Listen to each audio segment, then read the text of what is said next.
24 अप्रैल 2026 ये दिन आम आदमी पार्टी के संयोजक और पूर्व मुख्यमंत्री अरविंद केजरीवाल की जिंदगी के सबसे बुरे दिनों में से एक है। वो इसलिए क्योंकि राज्यसभा सांसद और आपके सबसे युवा नेता ने केजरीवाल को सबसे बड़ा झटका दिया है।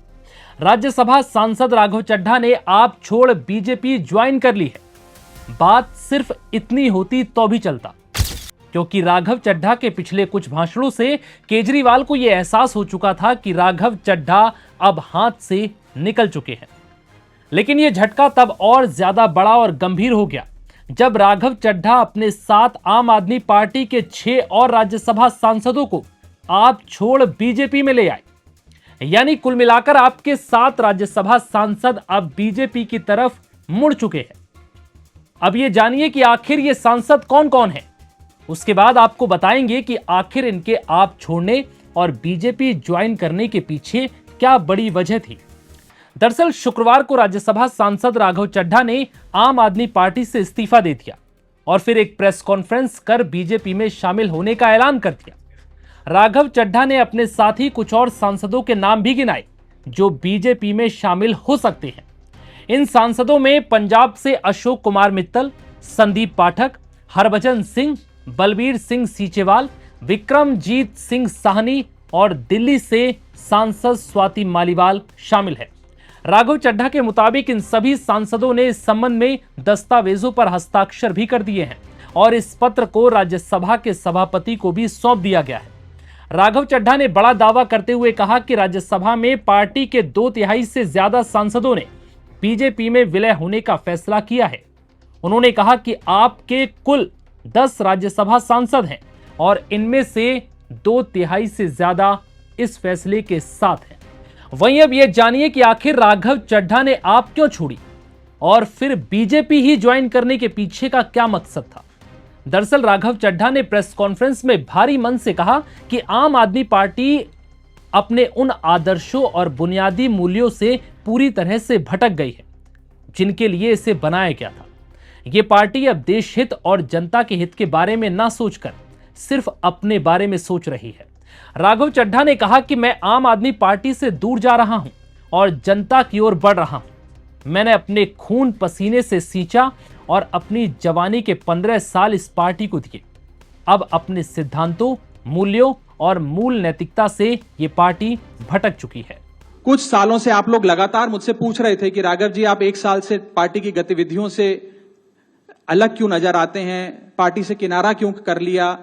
तब मैं कुछ बोलता नहीं था, मैं प्रयास कर रहा था कि चीजें बेहतर हों। लेकिन आज मैं आपको असल कारण बताता हूं कि क्यों मैंने पार्टी की गतिविधियों से अपने आप को अलग कर लिया। और उसका कारण यह है क्योंकि मैं उनके गुनाह में शामिल नहीं होना चाहता था। मैं उनकी दोस्ती के काबिल नहीं था क्योंकि मैं उनके गुनाह में शामिल नहीं था। आज हम एक ऐसे मोड़ पर खड़े हैं कि हमारे पास सिर्फ 2 ही ऑप्शंस थे, 2 विकल्प थे। या तो हम राजनीति छोड़ दें और पिछले 15-16 साल जो हमने सार्वजनिक जीवन में काम किया उसे त्याग दें, या फिर हम अपने अनुभव को, अपनी स्किल्स को, अपनी पूरी ऊर्जा और एनर्जी को लेकर पॉजिटिव पॉलिटिक्स करें।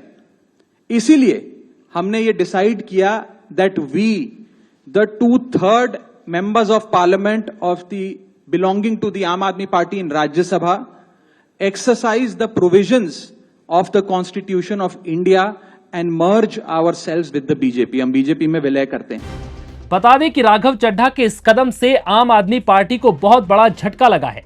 सांसदों के टूट पर अरविंद केजरीवाल ने भी प्रतिक्रिया दी और इसे पंजाब के साथ किया गया बड़ा धोखा बताया। वहीं राज्यसभा सांसद संजय सिंह ने बीजेपी पर गंभीर आरोप लगाते हुए ऑपरेशन लोटस के तहत आम आदमी पार्टी के सांसदों को तोड़ने का आरोप लगा दिया। संजय सिंह का दावा है कि बीजेपी ने ईडी का भय दिखाकर हमारे सांसदों को तोड़ने का काम किया है। काम कर रहे हैं और आज उस सरकार के साथ ऑपरेशन लोटस का खेल खेला जा रहा है। हमारे सांसदों को तोड़ा जा रहा है, उनको अपनी पार्टी में शामिल किया जा रहा है, ईडी सीबीआई का इस्तेमाल किया जा रहा है। आपको याद होगा भी कुछ दिन पहले, 2-3-4 दिन पहले अशोक मित्तल के यहां ईडी का छापा पड़ा। तो चीजें अपने आप में जुड़ती है। ईडी का छापा पड़ा और तोड़ लिया। इसका मतलब भय दिखा के, प्रशासनिक तंत्र का दुरुपयोग करके यह ऑपरेशन लोटस चलाया जा रहा है।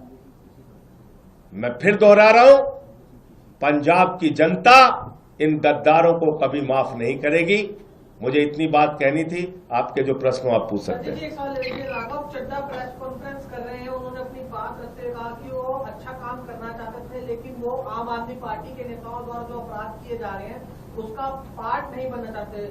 आई did not want to be a part of their crimes, I was not. जिन लोगों ने पंजाब के किसानों के खिलाफ 3 काला कानून पास किया, उस पार्टी में शामिल होके आप लड़ाई लड़ने का काम करोगे, ईमानदारी और सच्चाई की बात करोगे।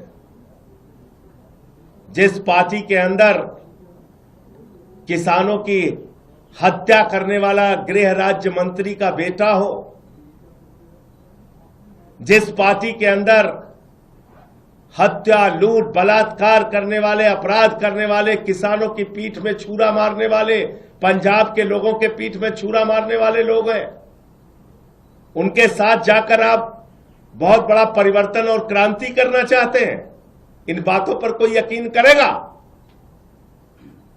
मैं ये कहना चाहता हूं। सर, राघव चड्ढा ने कहा कि वो करप्शन के खिलाफ इस जंग में आपके साथ आए थे, लेकिन अपनी जो पार्टी की अगुवाई है वो खुद वो लोग कर रहे हैं जो कि इसमें लिप्त हैं। लाखों लाख करोड़ रुपए जिस पार्टी ने भ्रष्टाचार किया, इलेक्टोरल बॉन्ड से लेके लाखों लाख करोड़ रुपए का भ्रष्टाचार भारतीय जनता पार्टी ने किया।